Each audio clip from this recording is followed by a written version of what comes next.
Hello friends, hope you all are fine. Today we are going to study our seventh part of Indian Constitution videos, and today we are going to read Judiciary and Schedule of Indian Constitution. So let us start. Judiciary Indian judiciary is independent. Bharat में न्यायपालिका को स्वतंत्र रखा गया है और unified judiciary है हमारे यहाँ, मतलब डिस्ट्रिक्ट और फिर स्टेट, मतलब high court, thereafter supreme court for union of India. Judiciary के अंदर सुप्रीम कोर्ट आर्टिकल 124 में मेंशन है, you have to remember this, और हाई कोर्ट आर्टिकल 214 में। देखो इसका ही रिवर्स अप करना है बस आपको, ठीक है ना। तो article 124 is associated with supreme court and article 214 is associated with high court. Supreme court कब बना था भारत का? 1937 में अंग्रेजों के द्वारा, और कौन से कानून के तहत? 1935 के तहत। पूछता है कंपटीशन में, supreme court established under which Indian act, तो फिर आप याद रखना 1935, और ब्रिटिशर्स ने इसको 1937 में इसको इस्टेब्लिश किया था। But authorised as supreme court, पर इसको भारत की सुप्रीम कोर्ट कब ऑथराइज किया गया? 26 जनवरी 1950 को। और संविधान कब लागू हुआ? 26 नवंबर 1949 को हमने उसको एडॉप्ट किया, एनेक्ट किया, ठीक है ना। और 26 जनवरी 1950 को हमारा संविधान इंप्लीमेंट हुआ, लागू हुआ। ये आप याद रखना, भारत इस बहुत इंपॉर्टेंट डेट है। Total number of high court in India, India के अंदर total number of high court कितनी है? 25 है। आप ये बताइएगा मुझे कमेंट बॉक्स में, सबसे पुरानी हाई कोर्ट कौन सी है भारत की, और सबसे रिसेंटली कौन सी बनी है। मैक्सिमम जज सुप्रीम कोर्ट के अंदर 34 होते हैं, 33 + 1। जो ये 1 है वो चीफ जस्टिस ऑफ इंडिया है, और जो इस वक्त कौन है उनका भी आप नाम हमें बताइएगा, और वो कौन से नंबर के हैं वो भी। और 34 टोटल जज होते हैं, याद रखना। First CJI is Hira Lal J Kania, और पहले कौन थे? Justice Hira Lal J Kania Supreme Court के पहले जज थे, chief justice. Maximum number of जज in high court is not defined. Maximum कितने भी हो सकते हैं एक हाई कोर्ट के अंदर, और सबसे ज्यादा कौन सी हाई कोर्ट में है जज? इलाहाबाद हाई कोर्ट में। जज of supreme court appointed by president, president के द्वारा सुप्रीम कोर्ट के जज अपॉइंट होते हैं, ये बहुत इंपॉर्टेंट है, याद रखिएगा। और जजेस of high court are also appointed by president of India, ठीक है ना। हाई कोर्ट के जजों को भी कौन अपॉइंट करते हैं? प्रेसिडेंट इंडिया के। एलिजिबिलिटी क्या है सुप्रीम कोर्ट के जज बनने के लिए? इंडियन सिटीजनशिप होनी चाहिए, मैक्सिमम एज 65 या फिर उससे कम हो, 5 years work experience as a जज इन हाई कोर्ट में, 5 साल का उनको जज के रूप में एक्सपीरियंस हो, या फिर 10 साल का लॉयर वकील के रूप में एक्सपीरियंस हो उन्हें हाई कोर्ट के अंदर किसी। और in the opinion of president he must be a distinguished jurist, या फिर प्रेसिडेंट के संज्ञान में वो व्यक्ति एक अच्छी जूरिस्ट का हिस्सा हो। ओथ ऑफ जजेस, याद रखना, जज को शपथ कौन दिलाता है? सुप्रीम कोर्ट के जज को शपथ प्रेसिडेंट दिलाते हैं, और हाई कोर्ट के जज को शपथ गवर्नर, और हाई कोर्ट के जज की अपॉइंटमेंट कौन करते हैं? प्रेसिडेंट, और शपथ गवर्नर, याद रखना। टाइम पीरियड अगर हम देखें, supreme court up to age of 65 year, या तो 65 साल की उम्र तक उसके जज रह सकता है कोई व्यक्ति, ठीक है। और resignation can be given to the president और can be eliminated by impeachment, महाभियोग के द्वारा हटाया जा सकता है, या फिर प्रेसिडेंट के द्वारा रेजिग्नेशन लेकर। आप ये बताइएगा कौन से वो हाई कोर्ट के, सुप्रीम कोर्ट के जज थे जिनके ऊपर महाभियोग चला था। High court up to the age of 65 year, और resignation can be given to the president को रेजिग्नेशन दिया जाता है, या फिर इम्पीचमेंट के जरिए ही हाई कोर्ट के जज को भी हटाया जाता है।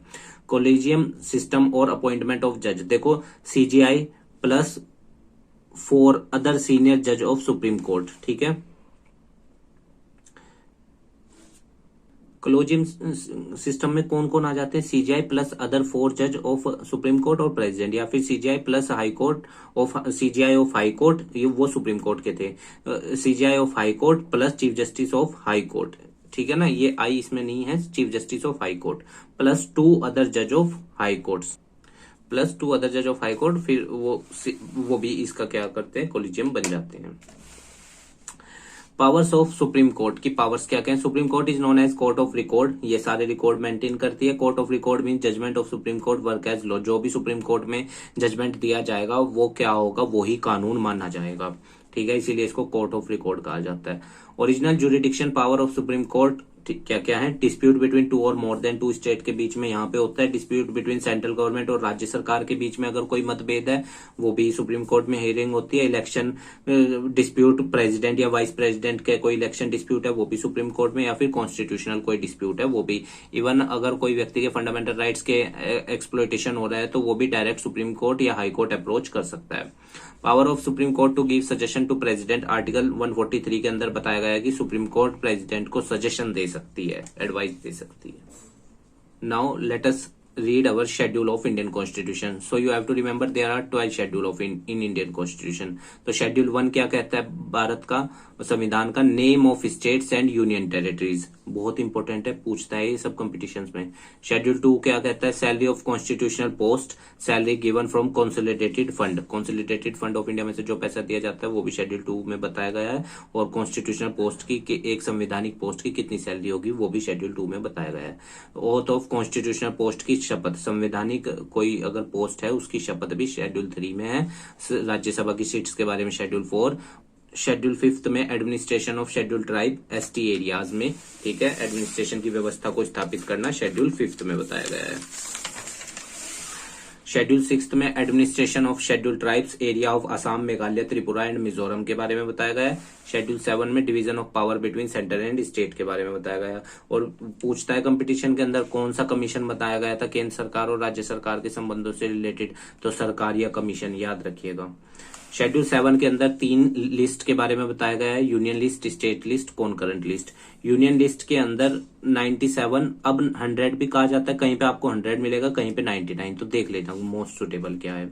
स्टेट लिस्ट के अंदर पहले 66 काम वर्क थे जो राज्य सरकार की जिम्मेदारी होती थी करना, पर अब 61 है। और कॉनकरेंट लिस्ट के अंदर पहले कितने थे हमारे, जो जिन पे राज्य सरकार और केंद्र सरकार मिलके करती है, पहले 47 थे, अब 52 है। जैसे यूनियन और जो इन तीनों लिस्ट में नहीं होते वो रेजिडरी लिस्ट में आते हैं, उन पे भारत की संसद काम करती है, याद रखना। यूनियन लिस्ट के अंदर central government, defence, foreign relation, bank, insurance, post office, railway, telecom, corporate tax, income tax, wealth tax, custom duty, service tax, etc, ये सब आ जाते हैं। स्टेट लिस्ट में जो राज्य सरकार की जिम्मेदारी है, land, agriculture, animal husbandry, police, river dispute, toll tax, entertainment tax, sales tax, ETC. Concurrent में एजुकेशन, एम्प्लॉयमेंट, मैरिज, डाइवोर्स। देखो मैरिज पूछता है कंपटीशन में, मैरिज किस में आता है? तो कॉनकरेंट में राज्य सरकार और केंद्र सरकार दोनों इस पर काम करते हैं। Residuary matter is the part of union list, आमतौर पे इसको यूनियन लिस्ट का ही मान लिया जाता है, विच इज नॉट मेंशन। और याद रखना हमेशा इस पे वो मतलब कि भारत की संसद काम करती है और किसी भी तीनों लिस्ट में नहीं होते ये, ना स्टेट लिस्ट में, ना यूनियन लिस्ट में, ना कॉनकरेंट में, पर इसको माना जाता है, is the part of union list के अंदर का ही एक पार्ट है रेजिडरी लिस्ट। शेड्यूल 8 में लैंग्वेजेस के बारे में बताया गया है, ये भी कंपटीशन में पूछता है। 22 भाषाएं हैं और जब शुरुआत में 14 थी, पर अब कितनी है? 22 भाषाओं को राजभाषा का दर्जा है। Total number of language in 8 schedule is 22। Initially total number of language are 14, उस टाइम 14 थी पर अब 22 है। 15th लैंग्वेज पूछता है कौन सी है, तो सिंधी है। 21वां अमेंडमेंट एक्ट 1967 पूछता है अमेंडमेंट की प्रक्रिया कौन से आर्टिकल में बताई गई है? 368।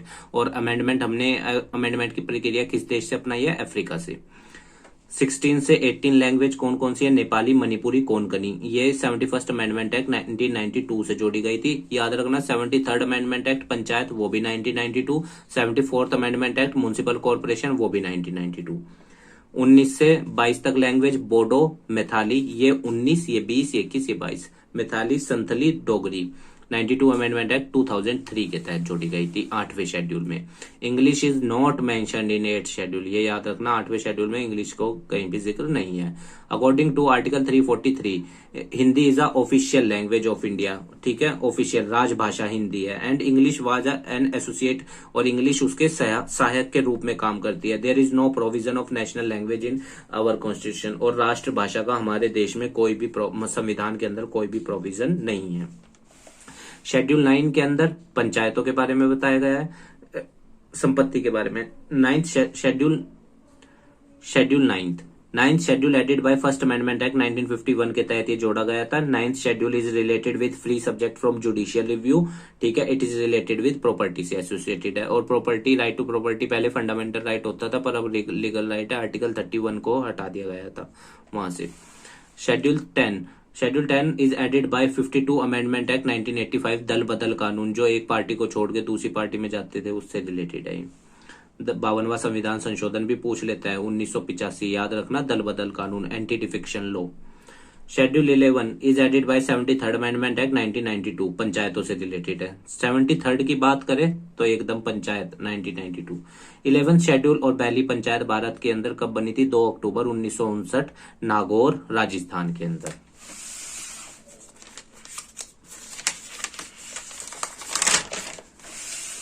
On 11th October 1959 it was completely implemented on Andhra Pradesh में भी ये हो चुका था implement. 11th schedule implemented on 24th April 1993, so 24th April is celebrated as Panchayat day. इस दिन ये लागू हुआ था, इसलिए पंचायत डे कब सेलिब्रेटेड होता है? 24th April. Schedule 12 was added by 74th Amendment Act 1992. It is related with municipality. याद रखना, म्यूनिसिपल कॉर्पोरेशन से रिलेटेड 74वां संविधान संशोधन 1992 है। 12th schedule was implemented on the 1 जून 1993, इसीलिए पंचायत म्यूनिसिपैलिटी, और याद रखना पंचायत की म्यूनिसिपैलिटी, पंचायत और या म्यूनिसिपैलिटी हमारे यहाँ पे कितने टायर में है? 3 टायर्स में है। ठीक है, तो शेड्यूल 12 भी आप समझ गए। उम्मीद है आपको ये वीडियो अच्छी लगी होगी, और अगर कोई इसमें मतलब किसी शेड्यूल में या कोई पॉइंट रह गया है तो आप हमें कमेंट बॉक्स में बताइएगा, हम उसको कंसर्न कर लेंगे। तो ठीक है, इसका पीडीएफ आपको डिस्क्रिप्शन में मिल जाएगा, वहां से डाउनलोड कर सकते हैं। और जो फर्दर वीडियो आएगी पार्ट 8, उसमें हम पार्ट्स ऑफ इंडियन कॉन्स्टिट्यूशन पढ़ेंगे। तो ठीक है स्टूडेंट्स, धन्यवाद।